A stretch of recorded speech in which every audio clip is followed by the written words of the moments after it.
good Friday morning, a feel-good football Friday, one of two that are left in this football season as we get you ready for championship weekend in the NFL on Sunday. You're going to see two great games, I believe, on Sunday. The Niners and the Eagles first, and of course, Boomer will be in Kansas City with the NFL Today crew to bring you the Bengals and the Chiefs in a rematch of last year's championship game. And naturally, there was big local football news right after our show ended, like it usually does. Actually, it was a couple hours after our show ended, but it always happens that way. The only big breaking news we got of recent memory was the biggest one, which is the Aaron Judge contract. But everything else breaks later that day, and that was Nathaniel Hackett named Jets offensive coordinator, of course, fueling the speculation of Aaron Rodgers coming to the Jets.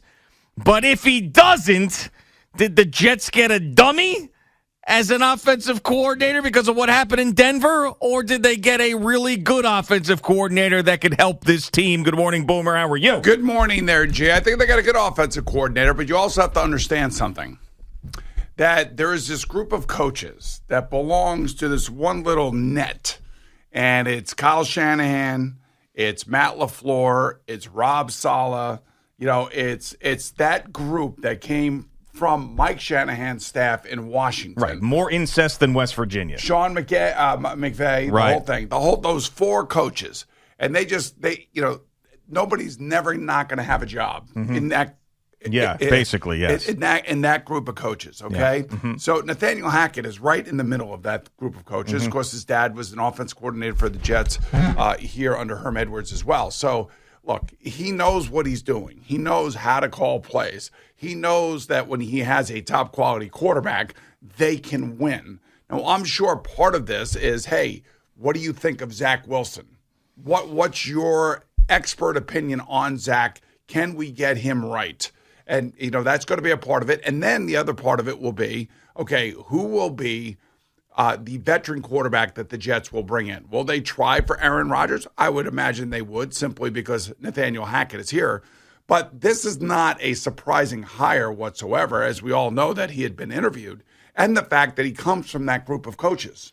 So yes. They all speak the same language. Sure. Now, everybody's going to point to the fact that Nathaniel Hackett had this miserable year in Denver last year that still is just, the stench of that is going to linger. There's no doubt about it because he was the head coach there. And when you're the head coach, you're in charge of everything, and that team was horrendous. They're also going to point to the fact that did Nathaniel Hackett do anything in Green Bay because he wasn't the primary play caller, and he had a Hall of Fame quarterback at his disposal. So did he do anything there? So those are going to be two questions on the negative. One thing that people tend to forget about Nathaniel Hackett's resume is that this man had Blake Bortles in Jacksonville, was a top 10 offense there. They ran the ball. And took that team to an AFC championship game. We're going to win this, bitch. That's right. And the previous week before they lost the AFC championship game, he put up 45 points on the Pittsburgh Steelers. So, there is something in recent memory when Nathaniel Hackett had a bad quarterback or below average quarterback and ended up having a really, really good offense. So his entire resume isn't horrible, but there are some things there that you question. Hey, look, these coaches get recycled all the time, and really what it comes down to, it just comes down. Yeah, it is. It's NFL incest. Can you hold off for 2 seconds and let me finish a thought, for God's sake? Jesus! It's a Friday! Man, oh man. You were saying about NFL incest? I just got distracted. No, I was just saying that they all get recycled. Right. And it really is about the players that they have and who they're coaching and who they're calling plays for. Everybody thinks there's this guy that's going to come walking in off the street and you're going to put him in there and then all of a sudden, poof, everything's going to go great. And that's never the case. It all decides or depends on who the players are and whether or not, his system, which will be the same system that they had here already, is going to connect with whoever is running it as a quarterback. That's really what it comes down to. They have enough good players. They have to redo their offensive line, and they got to find a quality quarterback that knows this offense. I know one or two that do know this offense inside and out. One happens to be Aaron Rodgers. The other one is Jimmy Garoppolo. Yeah, but I don't want to downplay the hire, saying that it's really just the, these guys get recycled and you basically whatever and you see if it works, because I just saw two guys. Now, they were both head coaches, but basically the offensive coordinator for the Jets is essentially the person who is just completely running the offense, because Rob Saleh has shown us in the last couple of years that he's handing that part over to that guy. So this is the main guy when it comes to the offense. I've seen Mike McDaniel turn Tua before, the injuries and when he was healthy into a really good quarterback, and I saw Brian Daboll turn Daniel Jones into a guy who's going to get $30 million a year. So that's what the Jets need from Nathaniel Hackett with whomever the quarterback is. Now, I don't know if he's going to be able to turn Zach Wilson into that guy, and I can't imagine that the Jets are going to go into the season with Zach Wilson as a quarterback. I'm just thinking, if they don't get Aaron Rodgers, is Nathaniel Hackett going to be successful? I mean, that's really the biggest question. Again, it depends on whether or not they decide to keep Zach, which I think they're going to. I think they're going to keep him here at least for another year just to see what happens, see if he grows up and see if he starts to understand it. And number two, what veteran quarterback are they bringing in here, and how long is that player planning on playing? Like, in other words, if you're bringing, let's just say, and I'm just spitballing here, let's say you bring in Derek Carr. He's going to want a 5-year contract, and he's going to want a contract extension. He's going to want a big contract. He feels like he deserves that contract, and I'm sure there'll be a number of suitors for him, and he will get a legitimate starting quarterback contract. Did the Jets want to go down that road for 4 to 5 years with Derek Carr and still have Zach Wilson here? I don't think so. What about Jimmy Garoppolo? Jimmy Garoppolo's had injury after injury after injury, and I know that he knows this offense, and he could do it in his sleep. The question is, does he want to come here for a 2-year deal or a 3-year deal? And knowing that he's most likely going to get hurt, then that would give Zach Wilson an opportunity to come out here and play. And maybe if they see something or they like something after year 3, then they can move on to whoever they bring in here. But these are still questions that have to be answered, and it's not easy. It's not easy. We all have our opinions on what we think should happen here. And one of the opinions that I've had over the last 2 weeks has been what? What have I said that I think is a perfect fit and a perfect match in a perfect world? Perfect fit, perfect match, perfect world? Yes. I'm not sure. Frank Reich, Panthers, Derek Carr. I thought you were talking about with the Jets. Yeah. Frank Reich, Panthers, Derek Carr. Right. Yeah. I've been saying that for 2 weeks now. Right. And it happened yesterday. And so congratulations to my buddy Frank. I was really, really happy for him. And, he's going to get a chance to start over, and he's going to have an owner that's going to give him all the resources that he needs. And he's, and hopefully he'll find the quarterback that he wants, and maybe it will be Derek Carr. And I think that would be a match that would be perfect, but, that they'll decide that as they move on. But for the Jets, this is really what it comes down to. This is a West Coast offense. You want a quarterback that is well-versed in this West Coast offense. Mm-hmm. Jimmy Garoppolo, Aaron Rodgers. This is not a Lamar Jackson offense. Sure, at this point now, forget that. Yeah, I feel like you can toss that out the window. Now, a lot of the conversation that I've heard around Aaron Rodgers, whether it be sports talk shows or just people talking about it that I'm talking to, like friends, is like, man, the Jets have to do this. They've got to do this. They have to. They've really got to go all in. That's not the issue. I think the Jets will go all in. I do believe that the Jets would like Aaron Rodgers, and I don't think that they're going to turn down the opportunity to get him, especially after hiring Nathaniel Hackett. That's not the issue. That conversation needs to be put aside.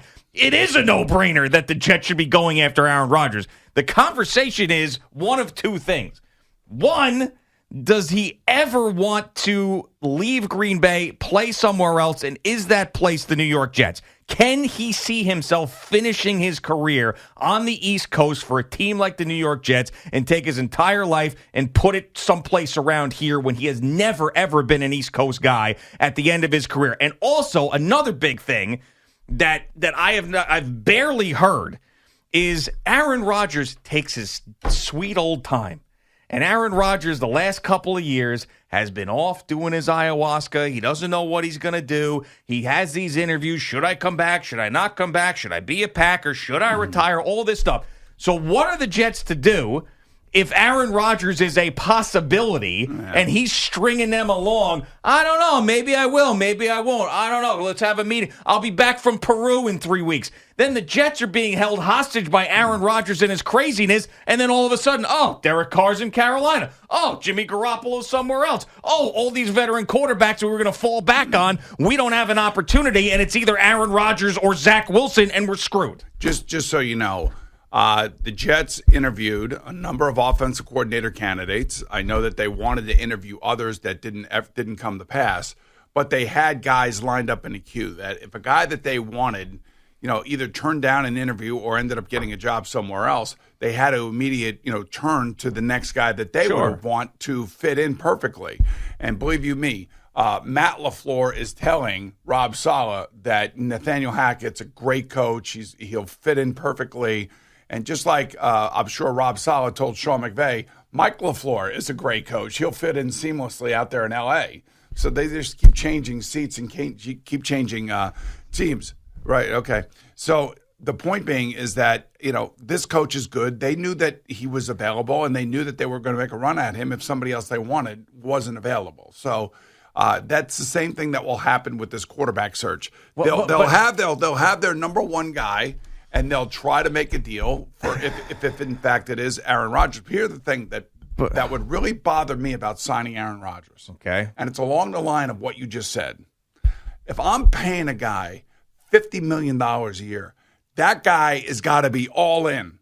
He's got to be all. I want everybody to be all in, but that guy has got to really be all in. He's got to be at every practice. He's got to be at every OTA. He's got to be here. He's got to make his presence known. He's got to know his teammates, meet his teammates. He can't be like drop in some Hall of Famer and then not take over the reins of the team and be the leader by living in Malibu or living, or going to Peru or whatever it may be. So this is what Tom Brady did to Tampa. When they signed him, boom, he was right in there.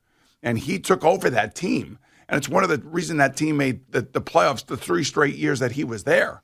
And they went with a losing record, and he threw 66 passes in a playoff game. Yeah, but that's the thing where I don't think you can make the comparison of the hire for the offensive coordinator and the quarterback, because there's Aaron Rodgers to the Jets, and then there's everybody else when you're talking about these other names. So, like, there's Nathaniel Hackett, or there's another offensive coordinator or whoever, and it's sort of the same thing. It's not like one guy was that much better than the other. So I could see the Jets, holding out and waiting and then not getting him and then being screwed with the options. It's sort of like I saw this guy who had a 4-leg parlay on FanDuel Sportsbook. I'm going to make this analogy.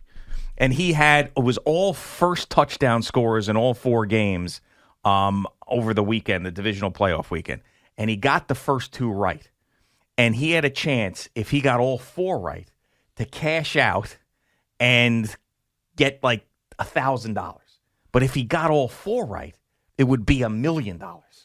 And he held out. Oh. And instead of turning his $25 rather into $1,000, he let it ride. And guess what happened? The next one wasn't in his parlay, and he lost out on that $1,000. So my point is that when you're going for the top of the top of the top, you might end up with 0 if you roll the dice too much. And sometimes you just got to be like, you know what? I'm going to take this because I can't wait on that, because that seems to be a pipe dream for me. So that means that Joe Douglas has to talk to Brian Gutekunst of the Green Bay Packers, their GM, has to have a real frank, honest conversation. Is he available? Are you willing to trade Aaron Rodgers? And the answer to that is yes, we are considering that. Then you have to say to yourself, and maybe to Gutekunst, can I talk to his agent just to find out where his head's at? I need to know exactly, because if we're going to go down this road, I need to know that he is 100% in, because that is not the vibe that I'm getting. No. Is that a vibe you're getting? No, absolutely not. I didn't get it last year either. And that's why I work. He could do this to Green Bay because he's had all the success at Green Bay. He's had great years. People love him there as their quarterback. He could do whatever he's doing in the offseason to them. Yeah. That's a different story.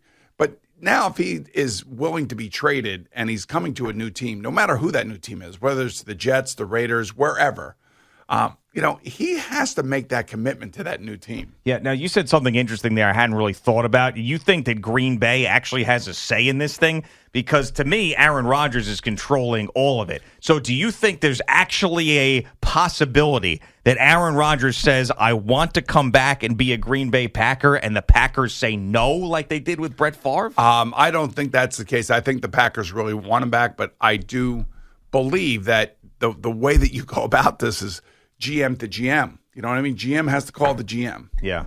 Normally I would say owner to owner, but because it's the Green Bay Packers, there is no owner. It's Mark Murphy who's running the team, but there is no owner. So you have to go GM to GM and say, look, I don't want to waste my time. I don't want to waste your time. And if this is not a possibility in your eyes, then I need to now go to plan B, whatever that is. See, that's what Joe Douglas has to do. That's his job. Yeah, right. And I do think that the Packers are willing, because you heard all these insiders saying that they are willing to do it. The bigger issue is the wild card of Aaron Rodgers. I mean, he is, as we've said, they called him a complicated fella. He is a complicated fella. And here it's just going to get even more complicated. Yeah, but trying to figure out what he wants to do, and his timetable is going to be the toughest part of this. Well, the other thing, too, is that Nathaniel Hackett is supposedly close to him. Yeah. There's no reason why Nathaniel Hackett can't – well, I guess there would be, because you can't really tamper. But you could call as a friend and say, how's it going? How you doing? What are you thinking? Oh, that stuff goes on all the time, I would think that it would be. So that's where the Jets are right now.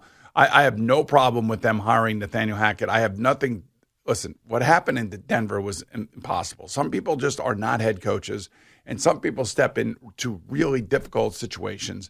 They run an offense that has been really successful for them in other places, and then they try to run that offense with a quarterback that can't understand it or doesn't want to operate within the parameters of the offense and wants to do his own thing, especially one that got a $250 million contract extension, Russell Wilson.